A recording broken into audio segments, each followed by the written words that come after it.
more straight talk with Trent on Girls Can Tell. Americans think dating is hard everywhere. It's not. The way dating works in the United States is actually an outlier. App-driven, hyper-individualistic, and weirdly professionalized. Like a never-ending series of job interviews where no one feels safe enough to be fully honest. Here, dating apps have turned people into profiles. We have filters for our preferences, and the process kind of feels like a marketplace where you're both the product and the shopper at the same time. That constant swiping and evaluating creates this low-level feeling of anxiety and exhaustion, like you're always on, but not really ever seen. Other countries don't do it this way. In France, there isn't really a dating culture in the American sense. In Japan, the process can feel structured and family involved. In Denmark and the broader Nordic culture, dating is casual, slow-moving, and often almost accidental. So in this episode, we're going to take a look at how dating works in France, Japan, and Denmark, three very different prototypes. When Americans picture French romance, they imagine dramatic declarations, wine, maybe a baguette, and someone smoking on a balcony or anywhere. But French dating culture is very different from the swipe first, define the relationship on week 3 model that we have here in the US.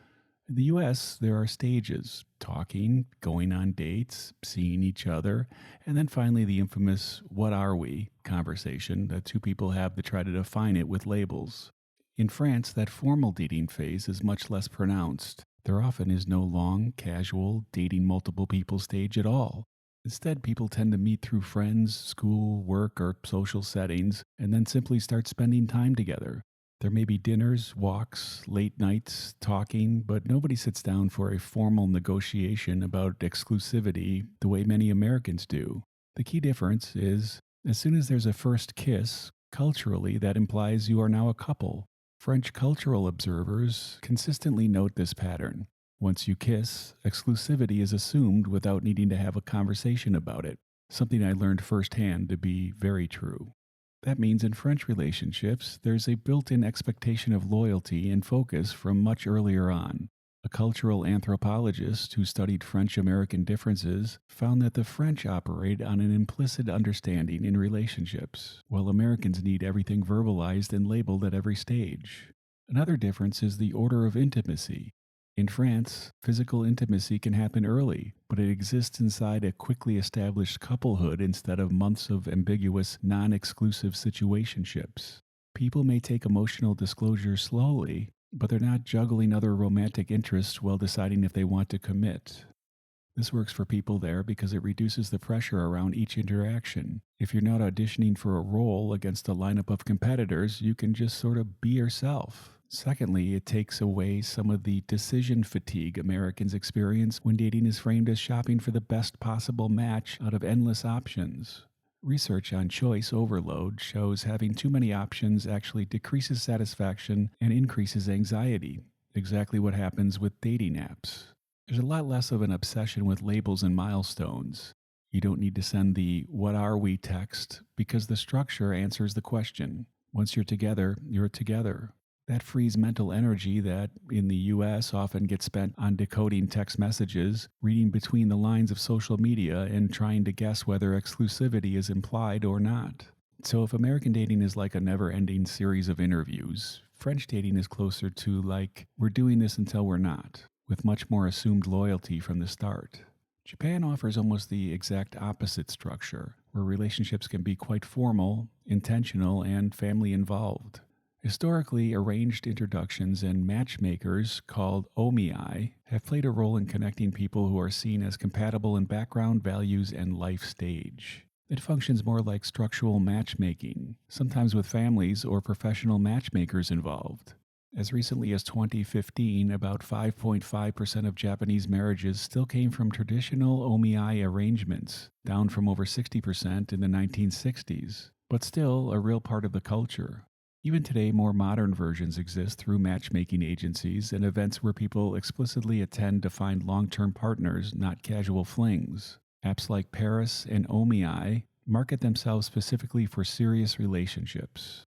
Beyond arranged introductions, dating norms in Japan tend to be slower paced and more clearly defined than in the US. There's often a distinct moment where the person asks the other to go out in a formal way, moving from casual acquaintance to an acknowledged romantic relationship. Without it, two people might spend months hanging out without ever confirming they're actually dating. Communication style plays a huge role here. Japanese culture typically values nonverbal cues, subtlety, and reading the atmosphere, which can be confusing for Westerners. Physical displays of affection in public can be more restrained, and emotional disclosure may unfold slowly, with a lot of meaning carried in small gestures rather than big speeches. Gender roles and expectations can also differ.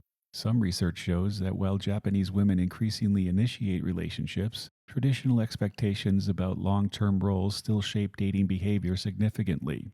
At the same time, there's often less emphasis on serial casual dating and more on whether someone is a suitable long-term partner. Matching agencies in Japan explicitly market themselves as solutions for people who are serious about marriage and tired of unstructured, ambiguous dating. This gives people a clear sense of why they're meeting and what the potential outcome is, rather than an open-ended, let's see where this goes, like in the American app culture. This structured approach reduces anxiety for many people there. If you're meeting someone through OmniEye, you know the general intention is long-term. Because expectations are shared, people spend less time decoding ambiguous signals and more time evaluating real compatibility, family values, life goals, and practical fit. There are downsides, of course. The same structure that brings clarity can also create pressure to conform, and cultural norms around emotional expression may make it hard for some people to articulate what they actually want. Japanese sociologists have documented the rise of people who actively opt out of traditional dating patterns, partly because the expectations feel too rigid. But compared to the American model, Japanese dating often trades spontaneity and chemistry-first energy for predictability and commitment. Now, swing up to Denmark and the broader Nordic vibe, where dating can feel extremely casual, low pressure, and almost anti-dramatic. If French culture emphasizes quick couplehood and Japanese culture emphasizes structure, Danish and Nordic cultures often emphasize comfort, equality, and calm. One thing that stands out in descriptions of Nordic dating is the lack of big gestures. Bragging and showiness are discouraged, modesty and being down to earth are valued culturally, and that absolutely shows up in how people date. People often meet through friend groups, schools, hobbies, or social events, and then just keep hanging out. There might not be a clear first date with all the US rituals. Instead, you grab a coffee, join a group, activity, or casually end up spending more and more time one-on-one together. No one's expected to put on a performance to win the other over. In fact, in Nordic cultures, being too smooth or trying too hard can come off as suspicious or inauthentic. In Denmark, it's consistently reported that trying to be charming or using pickup lines will make people think you're insecure. Genuine awkwardness is actually more attractive. The attraction is often in being relaxed, competent, and emotionally even. This also plays out in how initiative works. Some accounts of Nordic dating mention that people can be equally passive. No one is aggressively chasing or making grand declarations. Gender roles are more equal, and it's normal for women to make moves or set the tone in dating. Relationships in Denmark often form slowly, almost by osmosis. You hang out, you keep choosing each other in low-pressure settings, and at some point, it's just understood that you're together. There's usually not a dramatic define the relationship moment. Instead, your day-to-day behaviors answer the question for you. It works because it removes a lot of performance anxiety when you're not constantly asking, did I impress them enough on this one date? Because the connection builds across repeated ordinary interactions. Secondly, it aligns with cultural preferences for emotional steadiness and equality, where both people meet each other halfway rather than one person pursuing the other. Of course, the flip side to this passivity can lead to missed opportunities if no one is willing to be direct. But compared to the US, where dating often feels like a high-stakes pitch, the Danish approach intentionally lowers the stakes so the comfort and compatibility have room to work. So now there's three contrasting models: the quick couplehood of France, the structured intentionality of Japan, and the slow, casual, equality-focused progression of Denmark. Each one solves a different problem that American dating creates. Which brings us back home. If you live in the US, it can feel like dating is just objectively broken everywhere. But a lot of what hurts here is specific to how American culture has designed the process. First, Americans have turned dating into a job interview. You think about the typical dating app, and two people have never met sitting across from each other, running through a list of questions about work, hobbies, past relationships, and future plans. The job interview energy is reinforced by the apps themselves. Profiles emphasize branding, photos, witty captions, bullet points about interests. So people show up to dates already in sort of performance mode, trying to align with the image that they created online. This makes it hard to relax into genuine connection, because each interaction feels like an evaluation with potential rejection just one awkward silence away. Second, apps have commodified people. When you can swipe through hundreds of faces a night, it trains the brain to see potential partners as interchangeable units instead of complex, real human beings. Psychologists have talked about this, so when we have too many options, they become less satisfied with their choices, a lot more anxious about missing out, and more likely to second-guess their decisions when they do make them. More research has showed that app users found significantly higher levels of dating anxiety and lower relationship satisfaction compared to people who met partners offline. There's also a strange mismatch in expectations. Many Americans expect instant chemistry, that electric feeling on date one, but also expect commitment to unfold carefully and slowly over time. Dating researchers point out that compatibility can't be predicted from profiles. It emerges through actual in-person interactions over time. So the bar for the second date can become unrealistically high, while the bar for emotional investment stays pretty much vague and low. That leads to dynamics like fast physical intimacy without clear emotional intentions, a rush of texting and attention followed by sudden distance or ghosting when the initial dopamine spike fades out. Situationships where people act like partners but avoid any actual commitment. Underneath all of this is an American value called radical individualism. Individualism can be empowering. It allows people to leave bad relationships and design their own path. But when taken to an extreme, it also means there's very little community, family, or cultural structure supporting how people meet, vet, and commit to each other. In Japan, there are matchmakers and family frameworks. In France, there are strong norms about what it means to be together. In Denmark, there's a shared understanding that low-key, equal, comfort connection is the goal. In the US, most people are left to invent their own rules, while simultaneously operating inside a market-driven app ecosystem designed to keep them swiping instead of settling. In 2017, online dating became the most common way American couples met, surpassing all other methods. So Americans end up in a system where the process is optimized for volume instead of depth. The culture talks about freedom but offers very little guidance.